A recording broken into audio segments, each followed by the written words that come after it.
Hi everyone, welcome back to my channel. Thank you so much for tuning in.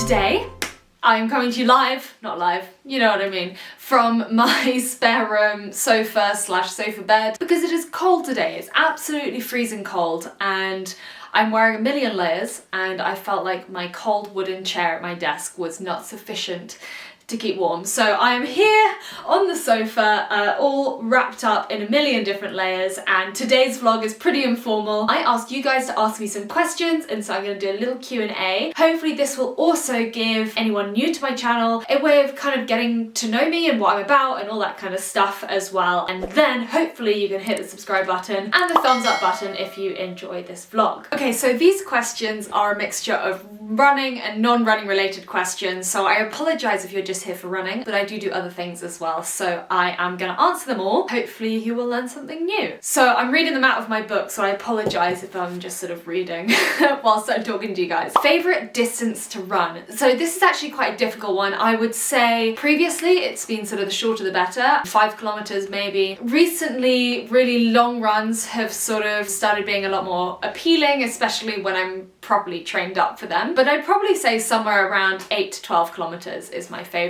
It's far enough and long enough to go to nice places. It's not so short that you feel like you have to do it really fast and it's over before you even think it's begun, but it's also not so long that you are absolutely exhausted and sort of dragging yourself home.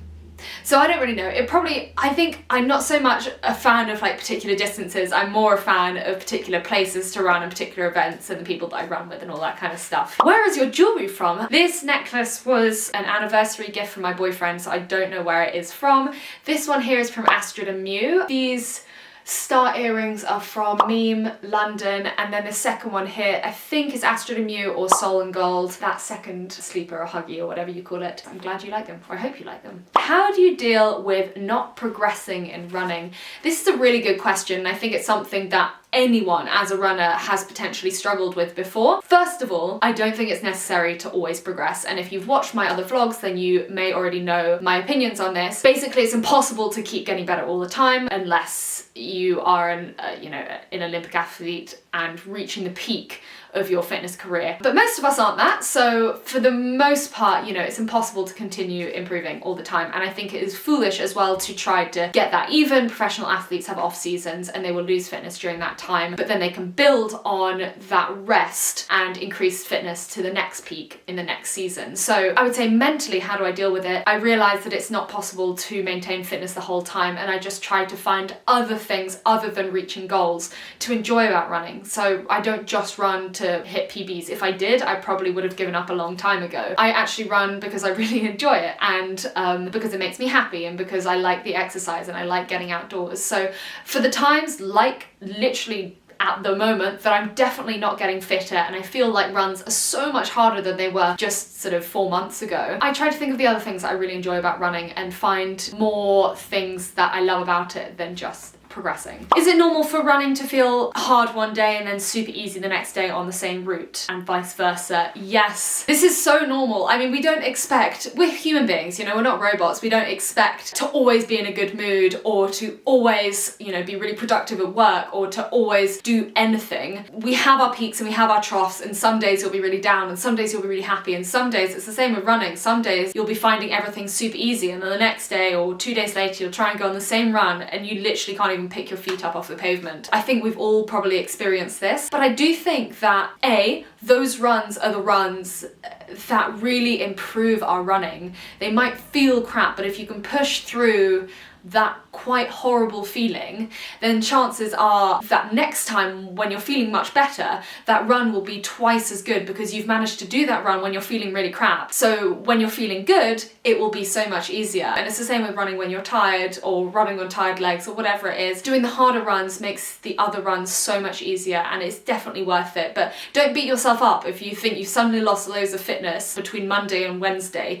It's not the case. You haven't lost fitness. It's just, we're just human beings, so you can't always run at your peak level throughout the week or throughout the year. I think that's a recurring theme here. Favorite sports brand? My Favourite sports brand? That's kind of difficult because I like different brands for different things, but probably for leggings and stuff, 2XU would be my favourite. I have done a kit vlog, one vlog back, so go and check that out if you haven't already. Otherwise, don't really know, to be honest. I don't really go for brands, like I don't care about branded kit per se. I'm more just like what works for me, and also what do I already have at home, because I'm not going to go out generally to buy things just because it's a new kit from a particular brand or whatever, but I'll just use whatever I have at home. But I think 2XU is probably one of my favourites. How to get over a distance barrier, e.g. 5k, 10k. I assume what this means is once you've got your running up to a certain level, how do you break through that distance that you've worked up to? So for example, during a couch to 5k or, you know, couch to 10k or whatever it is. I think that this is the same as the other thing really. It's like quite a lot of these things are mental barriers rather than physical barriers. If you can run 10 kilometers, you can run 11 kilometers, like no problem. I think when we do marathon training, for example, very rarely are you ever expected to run 42 kilometers in training for a 42 kilometer marathon. It's like you train up to whatever it is, 2/3 of the distance, 3/4 of the distance itself, and then the rest of the way your body just takes you. And it's the same with like couch to 5k. If you've worked up to 5k, you can definitely do 8k. That last 3 kilometers is sort of a mental game as much, if not more, than a physical game. If it's a mental barrier, I would say there are lots of different things that you can do. Take someone with you. Chatting the whole way through it will make it pass so much quicker. Go slower. A lot of people want to get quicker, but actually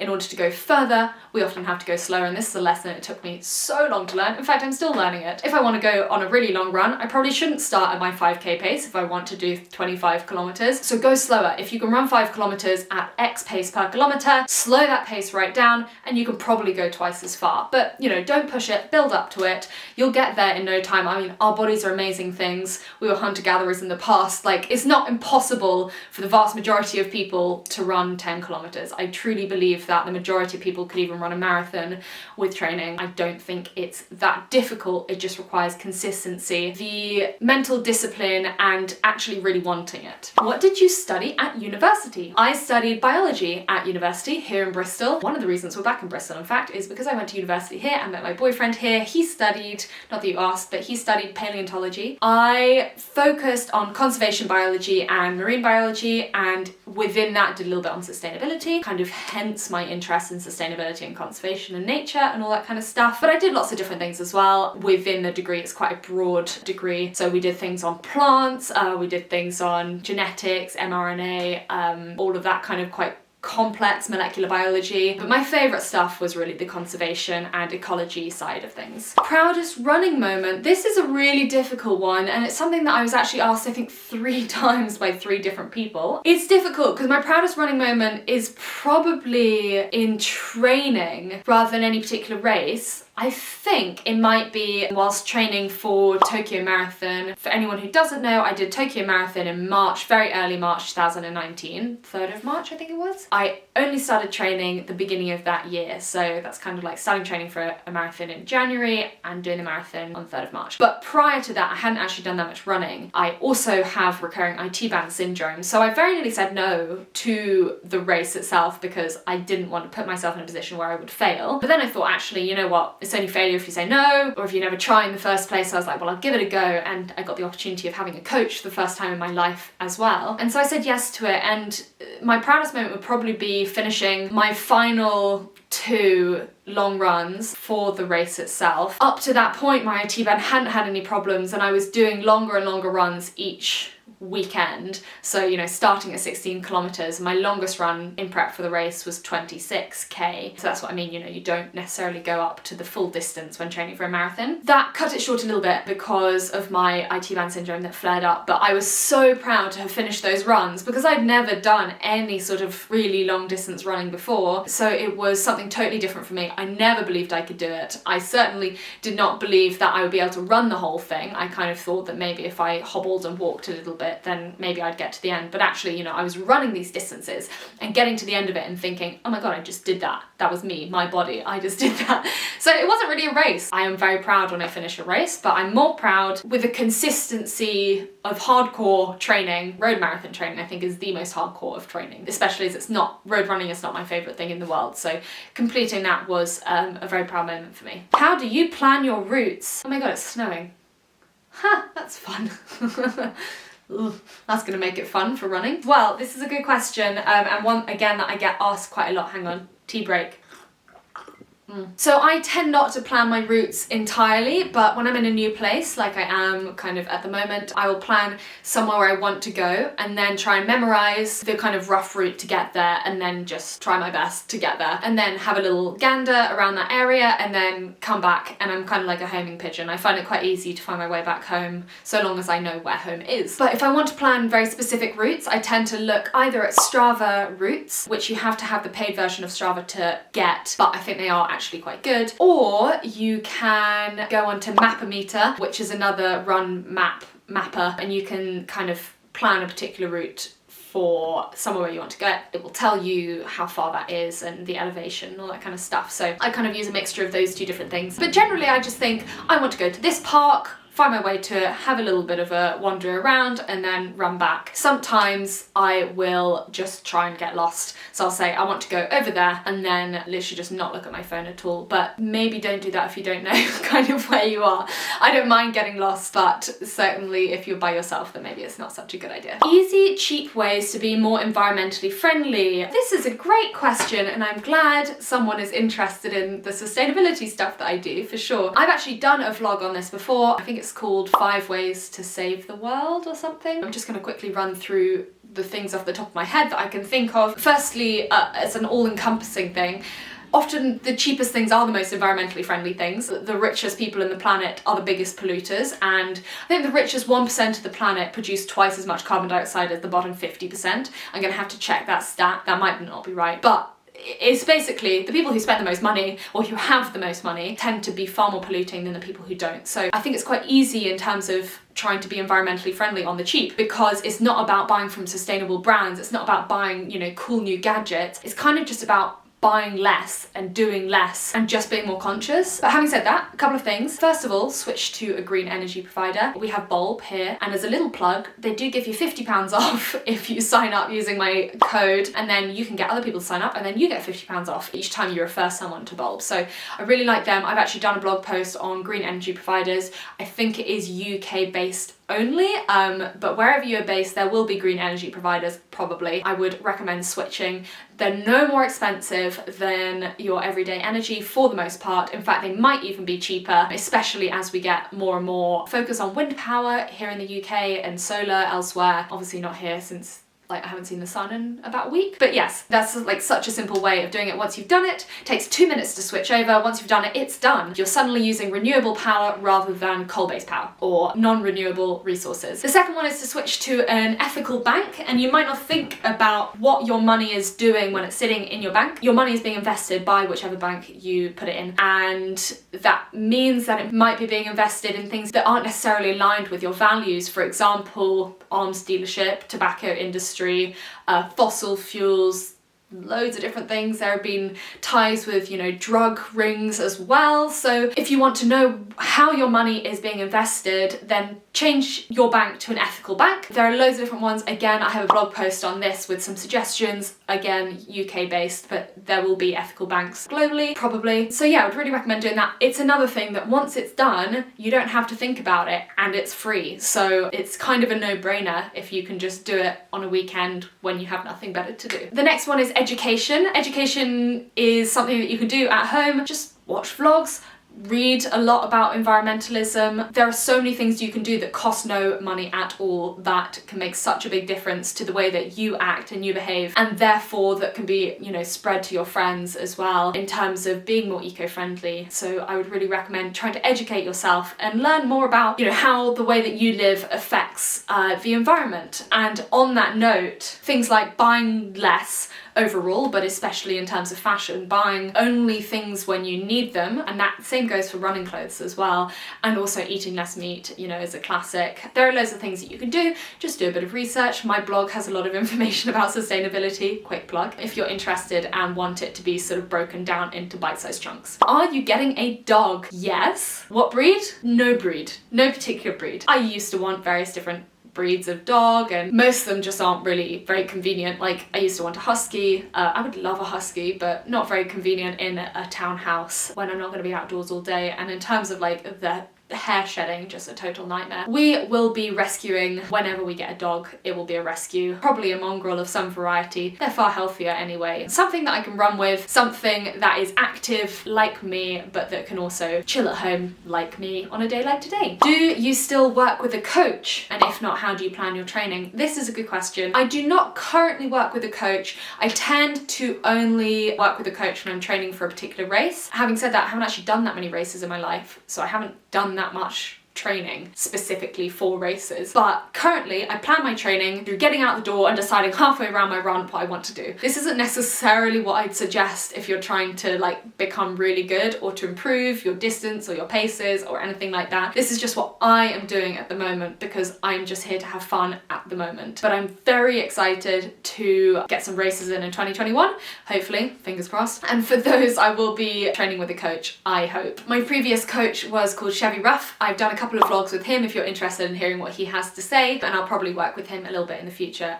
as well. But when I am actually trying to improve on things and I'm not training with a coach, I tend to do things like I'll have one long run a week, one interval session a week, and 2 other runs of some variety. And that is kind of how I split my training. And then I'll try and do some strength training as well, but with Gymshark it's quite difficult. But that's sort of how I plan my training when I'm wanting to improve. But right now I'm kind of just having a bit of fun, and that does not involve any particular training regime per se. What sports watch do you recommend? Well, I haven't tried all the sports watches, and when people ask me this question I feel like a bit of a fraud because I've only tried 4 or so sports watches, so I don't feel like I can compare them to all the other sports watches on the market. Having said that, the watch that I use at the moment is the Honor Magic Watch 2. I really like it mainly for its battery life. I really hate having to charge watches all the time. I feel like they should just run forever on dynamo power. Like, if you're going like this with your arms every day, surely that counts for something. That should just charge it. Anyway, most watches you have to charge from every day, for like an Apple Watch to every few days.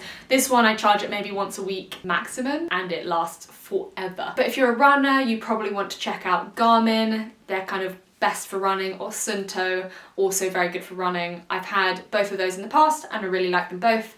So yeah, loads of options out there for all different price ranges. Favourite thing about running? Oh, this is such a good question. There are so many things I love about running. My favourite would probably be how its ability to totally change my mood in a snapshot. I'll go on a run and I'll come back and I'll be in a good mood. Maybe you get the impression that I'm always in a good mood because I'm always very smiley on my vlogs. That's definitely not true. Everyone has down days. I have as many as the next person, but going on a run certainly is one of the best things for my mental health and my moods in general. It's sort of my equalizer, and there's so much research around the benefits of exercise in general, not just running, on mood and mental health. It has, for mild to moderate depression, I think it has the same antidepressant effects as antidepressant pills. Again, don't quote me on that, but I'm pretty sure that is the case, and I have certainly found that having been on antidepressants in the past and having done running for the last few years, I can fairly confidently say that they have both worked very well in my life at the times that I've done them. Yes, that's probably the main thing. Other than that, it's just getting out into nature, being able to explore. I mean, I've got to know Bristol really well because of just running around the place and trying to like connect up little paths and that sort of stuff. So yeah, getting out into nature, enjoying the outdoors. It's also one of the only things that gets me out the house sometimes on some days where it's like it is today, where it's super grim. So yeah, it's definitely something that I need in my life. Do I have any New Year's resolutions? No, I do not. I don't mind New Year's resolutions, but I do feel like they're so heavily commercialized, and the amount of inbox emails that I've got telling me that it's got to be the new year, new me, and that I've got to be the best version of myself. I probably shouldn't roll my eyes at that, but like, I do feel like it's so commercialized and so much about making us feel bad about how we currently are and then trying to sell us something to be better at great expense. It feels very disingenuous. so I kind of avoid it. And I think also, like, when it comes to things like running and health as well, it's not about doing something now for the next 2 months or 6 weeks until you give up. It's about steadily doing things that are sustainable for you and fit into your life. You know, I could definitely make a lot quicker progress with my running if I had a running plan and if I did my strength training and if I stuck to these things. But to be honest, like, currently, having just moved into this house, that's not sustainable for me. And I also don't need to be the fittest I've ever been now, or, you know, by the second week of January, which I think is actually when this is coming out. But I don't really subscribe to that whole idea. I think it's much more sustainable for us to make slow and steady, sustainable improvements to our life as and when we have the energy to do so, with the knowledge that we're never going to be perfect, that we also don't have to be, and that it would be boring if we were anyway. And that's kind of it. That was kind of a long rambling answer to that question, but no, I don't have any New Year's resolutions. And last question to finish up with is my favourite run in Bristol. Well, I think I'm probably yet to find my favourite ever run in Bristol, because I've only really explored certain parts from the north of the river. But my favourite run that I've currently ever done is along the Avon River path and up into Lee Woods and along to Ashton as well. There's a place called Paradise Bottom and Abbott's Pool, both of which are some of the most beautiful places I've ever run, ever, when it's kind of crazy that it's literally like 20-minute run from the city centre. So those would be my favourites. Other favourite runs in Bristol include going around the docks, although not recently, it's been so busy. On the Downs, is it called Durham Downs? Clifton Downs? Anyway, the Downs, Bristol, people will know what I'm on about. Yeah, that's kind of it. There are so many nice runs around here. Oh, one that I found recently is Arnos Vale. That is kind of relatively near to us here, but it's just not big enough. Having come from Dorset, I do feel like I need a lot of space to run. You know, when I get somewhere, I want it to be the size of Dorset, so yeah, slightly spoiled from Dorset, but I'm finding lots and lots of nice places, and I look forward to finding loads more. If you have any suggestions, do put them in the comments below. I have a couple of posts from other people suggesting runs, so I think I'm going to put them all into a blog post for anyone who's visiting Bristol or who lives here or is moving here and wants to test out some of the nicest runs here. There are so many. You guys are spoiled for choice. I'm spoiled for choice as well, so yeah, super lucky to be here. That is it for this week's vlog. Thank you very much for watching. I hope you learned something and found it interesting. If you did enjoy this video, do please give it a thumbs up, hit the subscribe button, and if you want to be notified when I have new vlogs coming out, of which there will be many, hit the bell icon next to it as well. Come over to Instagram and give me a follow over there as well, because there's plenty more running content over there too, on the daily rather than weekly, so that's good if you like your running. Thanks again for watching, and I will see you next time. Bye!